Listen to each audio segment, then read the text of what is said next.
This is Meteo Mundo.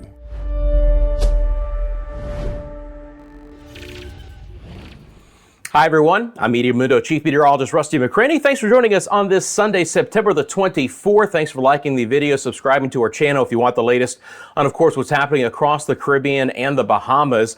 We'll keep you updated. Now, we had Tropical Storm Ophelia develop on Friday across the United States East Coast, still bringing some wind and rain to New England and the Northeast for today, but we focus on what's happening in the Atlantic Basin. Still two areas to discuss.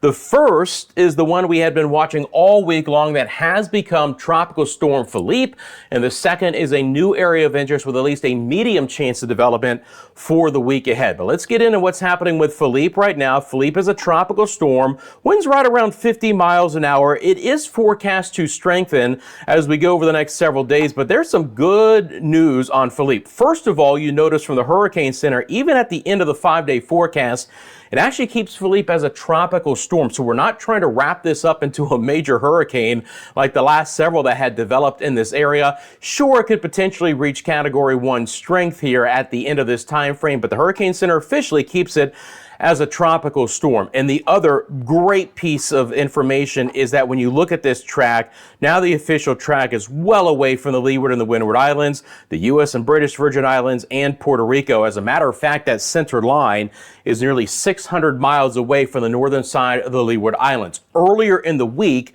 the GFS model was very robust on developing a strong system and driving it right through the Windward and the Leeward Islands, but it has backed off of that solution. Of course, that's why we always say early in these time frames, you got to really just kind of take this information with a big grain of salt and just keep an eye on things. So again, we're looking good track-wise with that recurve far to the north and to the east of the Leeward Islands, and it's remaining a tropical storm over this time frame as well. I can show you, this is the GFS model, and again, this was the model that really drove a powerful system into the Leeward Islands and the Windward Islands, but now you can see that quick recurve to the north and to the west, just like the Hurricane Center is showing you.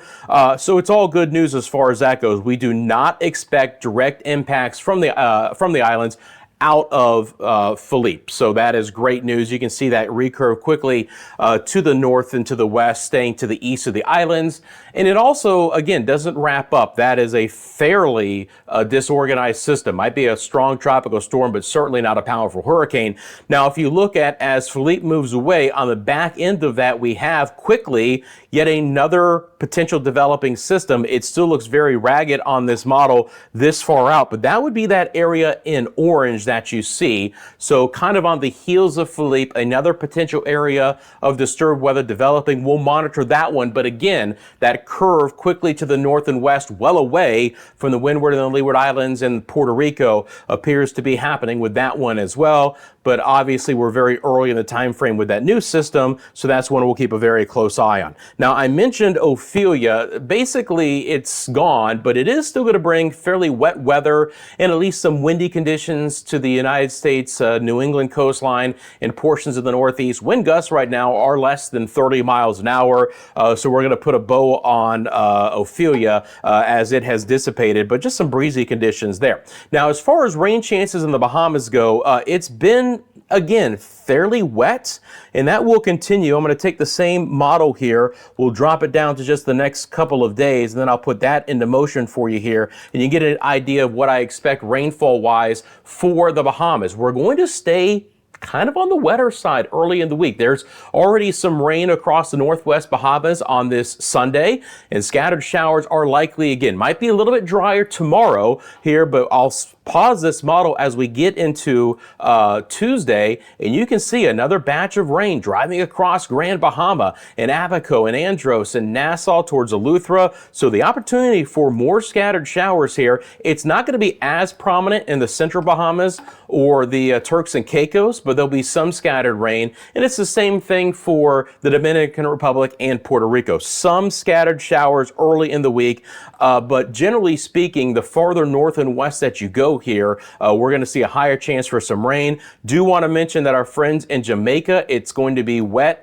starting late on Monday through early on Tuesday. You can see kind of an open system moving across from Jamaica towards the Cayman Islands. So there'll be the opportunity for some good scattered showers there to help cool cool things off. But again, for the Bahamas itself, decent chance for some scattered showers on Monday, and then an even higher chance on Tuesday. It's going to get wet across portions of the southeast United States as well. So that's the latest. We'll keep you updated again. If you like the information, it's giving you the forecast you need across the Bahamas and the Caribbean.